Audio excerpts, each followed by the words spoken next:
Season 11 of the Division 2 is now live. It's actually about a week old. Sorry, I'm a little late to the party here. Entitled The Reign of Fire. And as with all the other Division seasons, it involves a manhunt and some new story elements, this time focusing around a guy named Stovepipe and his group of elite mercenaries who are coming in to pick up the pieces. If you've been playing along at home and following along with the story, Natalya Sokolova is kind of becoming much more visible lately, and this is obviously her next wave of mercs to kind of lead the Black Tusk into a little more aggression in Washington.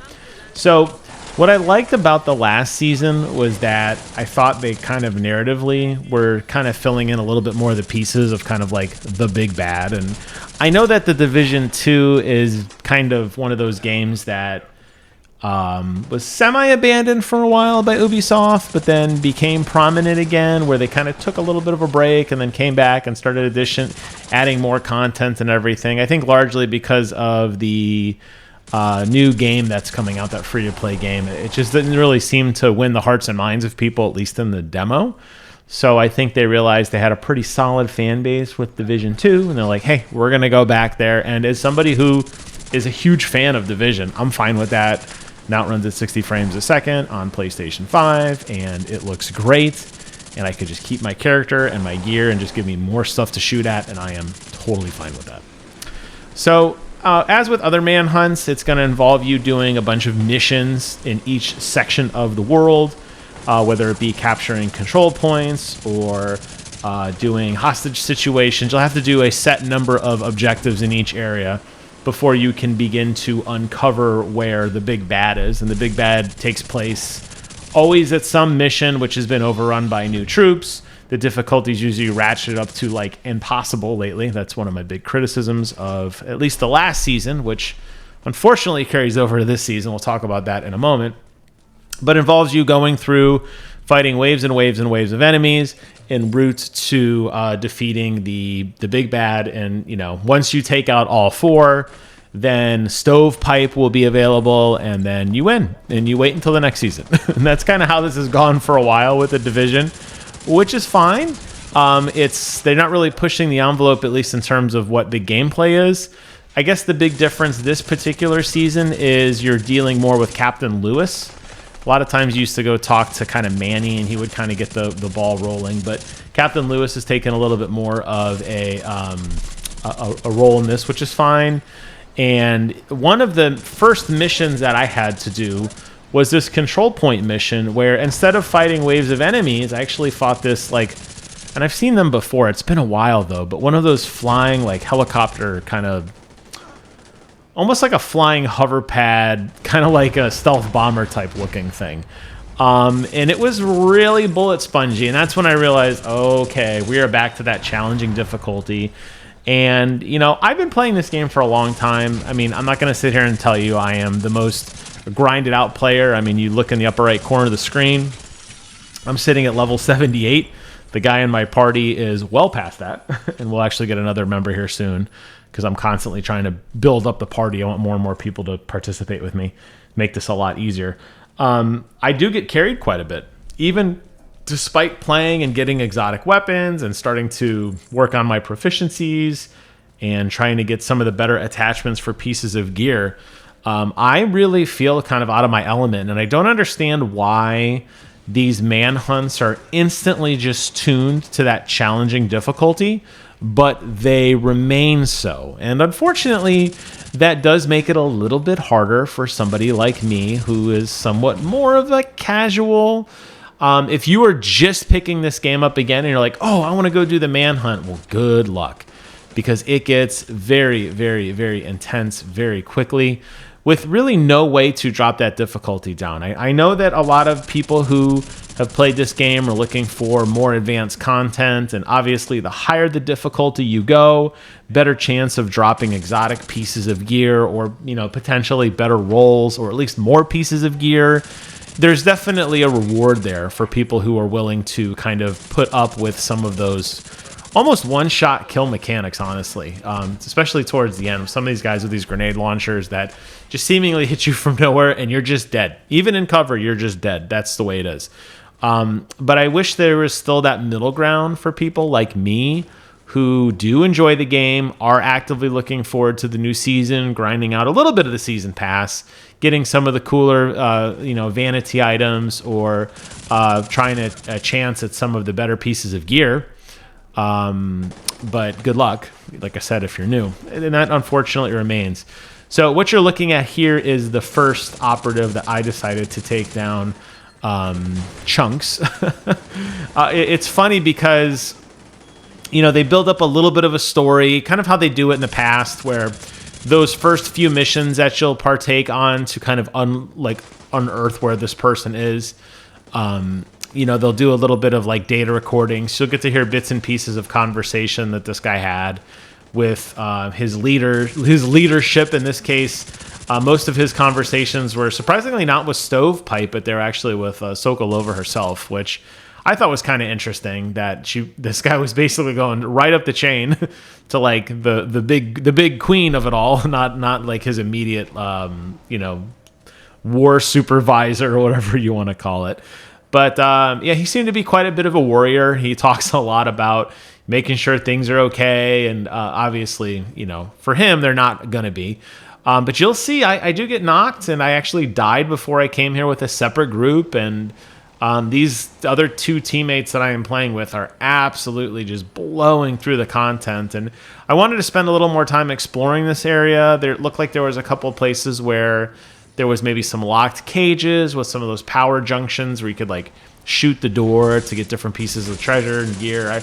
I really wanted to go back and kind of look at some of that stuff, but I felt kind of bad because I was just so far behind and I wanted to at least, participate. But you could totally get carried. I mean, I think you could just hang way back and then just wait, let people blow through it. And then you can just walk behind them and collect loot. Never even actually have to holster, you have your gun holstered, honestly. You just kind of walk through because they're going to just blow through everything. But, you have these really cool set pieces in the Division, which remain in this game, obviously. Nothing new here. These are old levels that you would play in the vanilla experience already. But they're just so, well laid out. Like, you really feel like you're in these national monuments, and the way that they've done the artwork and the way they've done all the different displays and everything. You could actually walk through and take a tour of this museum and read all of the little pieces and the little information that's presented. It's just really kind of cool. So it's fun to take it all in, but I get it for people who are a little bit more veteran. Probably don't care as much. They're just blowing through it at that chance of that next big piece of gear, and I totally understand that. As with other seasons in the Division, each season is going to focus on different targets and different events. There's different leagues that you could take in that basically allow you to kill an enemy faster for points, like a leaderboard type thing. There's a big global event scheduled for each of these things. So you kind of got to work your way through everything. Stovepipe isn't just immediately available. There is some gated content here, which does keep people to come back, which is nice. Obviously, if you're somebody who wants to just sit down and knock this out in a weekend, well, that's not going to happen. And there's a lot of new pieces of gear that are coming too. There's some new guns. There's some new different types of backpacks and different just different gear sets that have different abilities to them. One of the things you'll find as you play through the Division and you get into the end game is just the sheer amount of customization that's available. If you like assault rifles or shotguns or SMGs, if you like run and gun, or you like to take your time and cover and use big heavy weapons, if you're more of a gadget person or you're more somebody who is constantly surrounding yourself by enemies, there's different pieces of gear and different set items that will absolutely really help push your style and allow you to play the game you want to play, which I love. Yes, there are those cookie cutter builds, get this gun and just max out this stat, or find pieces of gear that have this stat on it and you'll be fine. But I've taken great pride over the last couple seasons of kind of transitioning my gameplay out of an SMG and into an assault rifle, which is something that I wasn't initially comfortable with. But being able to go back to the summit or doing some of the other gear hunting activities to get that type of gear has been nothing short of awesome. To kind of re-kit my character out and expand kind of how I play the game slightly differently has been a ton of fun. So I've been really enjoying that, and I am so happy that Ubisoft continues to add new stuff for us to do in this game. And, you know, even though the levels are getting admittedly a little stale at sometimes, but they're still fun to look at, and they're still put together so well, and the music still sounds great, and this is totally just a fun game to play with your friends and just kind of blast through all the content. And, you know, if you're really into that season pass stuff, you could grind that piece out or just kind of take what you get. We're actually in the final room of this, and I didn't even realize, honestly, that Chunks was here. I'm sure I shot him once or twice, but I'm actually dead for a decent portion of this fight because I'm just getting hit so hard, so fast from so many people. You know, when a lot of people played the Division 2 initially, I think a lot of people are like, oh, okay, well, you're just going to stand in cover, and it's not going to be hard, right? You're just going to stand in cover, and then just as the enemies funnel through, you just kind of have your, you know, predetermined firing lane, and you're just going to kind of shoot down the path. And as I found, as the game has advanced now into 11 seasons of content, it's become incredibly more interesting to me that the enemies come out of different places than you would expect. They flank you. The gear that they have actually flanks you. So there's flying drones out around you and coming back the other way.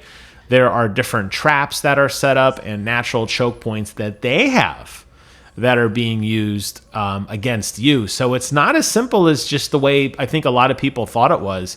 And you will absolutely run out of ammo, and you will have a hard time defeating enemies if you're not, you know, advancing where you need to, because they'll put down their little healing items in cover that you're not going to be able to get to, and they're going to kind of just overpower you. So you have to stay somewhat fluid in the battlefield, which is really, really cool touch. And I'm really enjoying that. And you see the dialogue down at the bottom. Chunks just announced his presence. I don't even think I realized that Chunks is right there. I think I'm just shooting wildly and just trying to stay alive, and I'm constantly trying to fall back and cover because I am kind of out of my element. Like I said, having this challenging difficulty at my character level is a struggle. I mean, I am gaining shade levels at a pretty good rate, but I mean, look at how many rounds I have to shoot into just to take down one of these dogs. It's quite a bit. And as you saw earlier when I got knocked, I mean, one-on-one against anybody is probably not going to work for me. And I've worked pretty hard on my kit. I've really kind of refined some of the abilities that I have and how I use my flamethrower turret and my healing turret and, you know, some of the perks I have and understanding how my gun works because it's an exotic, knowing what parts of an enemy to shoot and when to reload and when to, all that kind of stuff. I've gone through all those. It's just still so damn hard. But I would recommend to anybody who is a fan of tactical third-person shooters. Yes, this one is definitely kind of broken away from that one-shot kill, something that I hoped we would have gotten out of the Ghost Recon series, but obviously that series kind of shit the bed. So this is all we have for now. You're going to have to deal with some bullet sponges and lots of numbers, but you're still going to get that feel of, you know, extending cover and utilizing different pieces of gear to advance, you know, the battle, and that part is tons of fun. And I think you're going to have an absolute blast with it. If you're a fan of PvP, Season 11 brings some quality of life changes there. They've changed some stuff in the UI. I'm looking through the patch notes here. Minor tweaks to some of the talents, abilities, expertise, vanity items. There's also an apparel event that's going to be going on to give you, you know, some of the new cosmetics that exist. And then when you're done, hey, man, you know what? You're going to have all your sweet gear, and you're going to be ready for the next season or whatever challenges come their way, or go try some of the older content with the raids, or crank up the difficulty and take on the Black Tusk and even harder difficulties to get some of the better pieces of gear. It really is a lot of fun. Now, of course, the best part of this video and where I wrap up is running through all those awesome columns of light and grabbing all the cool goodies and then taking time to customize your character and finding the pieces of gear that work best for you. But that'll wrap up today's video. I just wanted to give you an overview and playthrough of some of the Season 11 stuff that I've seen so far. I still have 3 more targets before I can even take a shot at Stovepipe, so we'll see how that plays out. I hope Captain Lewis plays a big role in that because he did in the past, and that was actually really, really cool. So I hope they continue to push the event narratively. If anything exciting comes up, I will post an updated video, but this will most likely serve as my only thoughts on Season 11 as of itself. Thank you guys so much for watching. Take care of yourselves. And until next time, I will see you guys on the other side.